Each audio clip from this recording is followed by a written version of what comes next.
రక్షించుకోవాలనే ఆలోచనతోనే organic foods తీసుకునేటువంటి పరిస్థితిలో ఉన్నారు. దానికి మంచి మార్కెట్ ఉంది, గిట్టుబాటు ధరలు బాగా వస్తాయి. వాళ్ళలో చైతన్యం తీసుకురమ్మని చెప్పేసి తెలియజెప్తా ఉన్నాను. వాళ్ళకి జీతం ఇచ్చేసి ఒకరిని పెట్టుకుంటే కుదరదు. ఖచ్చితంగా వాళ్ళకి ఏదైనా మీరు ఇన్ని ఎకరాలు మీరు క్రాప్ బుకింగ్ క్రాప్లో మీరు ఆర్గానిక్ ఫార్మింగ్ చేయించగలిగితే దాంట్లో మీకు ఇది చేస్తామని చెప్పే దిశగానే ఆలోచన చేయమని చెప్పేసి కూడా తెలియజెప్తా ఉన్నాను. దానికి ఏదైనా మీకు ఇబ్బంది ఉంటే మాట్లాడడానికి నేను కావాల్సింటే దానికి అగ్రికల్చర్ మినిస్టర్ గారితో కూడా మాట్లాడి ఆ ఇన్సెంటివ్స్ కూడా మేము ఏర్పాటు చేస్తాము ఈ ఎడారి ప్రాంతమైనటువంటి అనంతపురం జిల్లాలో. దానికి ఎక్కడా వెనక్కుపోం. ఇవన్నీ కూడా ప్రాక్టికల్ ప్రాబ్లమ్స్. క్షేత్ర స్థాయిలో ఎప్పుడైతే నాయకులు తిరుగుతారో, ఇందాక క్రాప్ బుకింగ్ గురించి చెప్తా ఉన్నారు, నిన్నటి రోజున సైట్ క్లోజ్ అయిందని చెప్పేసి ఇంకా కొద్దిమంది చేయించుకోలేదని చెప్పేసి ఏవో గారికి కూడా చెప్తున్నాం. ఏమంటే ఇంకా బొంతలపల్లి గ్రామంలో కావచ్చు, తౌలమ్మరిలో కావచ్చు, కొద్దిమేర రైతన్నలు క్రాప్ బుకింగ్ చేయించుకోలేదని చెప్పేసి చెప్తా ఉన్నారు. వాళ్ళు ఏదో ఒక ఇన్ఛార్జ్ పోయినారు, వాళ్ళు తొందరలో చేయలేకపోయినారు, 2 గ్రామాలకు ఎట్లా చేస్తారని చెప్పేసి చెప్తా ఉన్నారు.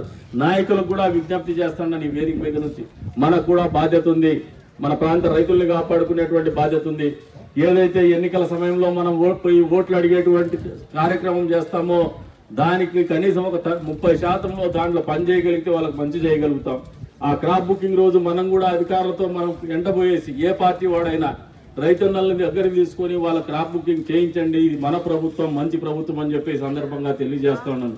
ఇప్పుడు ఏదైతే సైట్ క్లోజ్ అయిందో అనొచ్చు, సైట్ క్లోజ్ అయిన తర్వాత ఆయన మాట్లాడుతున్నాను. ఆ 2 గ్రామాల్లో కూడా నేను ఆయనకు చెప్తున్నాను, పోయేసి మీరు ఒకసారి మీ దగ్గర ఉన్నటువంటి డేటా ఏదైతే ఉందో, ఏదైతే మీరు విషయం సేకరించినారో క్రాప్ బుకింగ్ ఎంత ఏరియాలో అయిందో దాన్ని వాస్తవ రూపేణా ఎంత ఉందో చెక్ చేసుకోమంటున్నాను.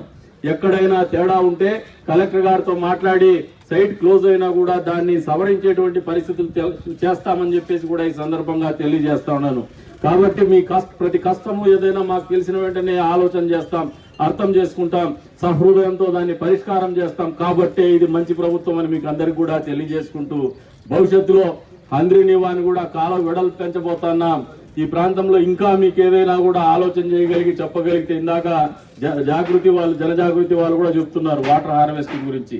మీరు ఎక్కడైనా పని చేయలేనటువంటి పరిస్థితి ఉండి, లేదంటే ప్రభుత్వం తరఫున ప్రోత్సాహాలు కావాలంటే కూడా 100% ఈ ప్రాంత వాసులను కాపాడేటువంటి ప్రతి కార్యక్రమంలో కూడా ప్రభుత్వం కానీ స్థానిక ఎమ్మెల్యే కానీ మీకు అండగా ఉంటాడని చెప్పేసి కూడా గట్టిగా ఈ వేదిక మీద నుంచి తెలియజేస్తా ఉన్నాం.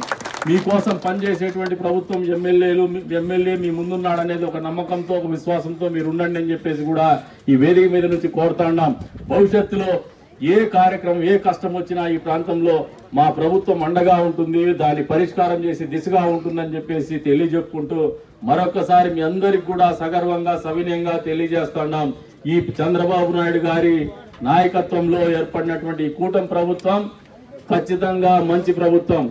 పవన్ కళ్యాణ్ గారి నేతృత్వంలో ఏర్పడినటువంటి ఈ కూటమి ప్రభుత్వం ఖచ్చితంగా ఇది మంచి ప్రభుత్వం.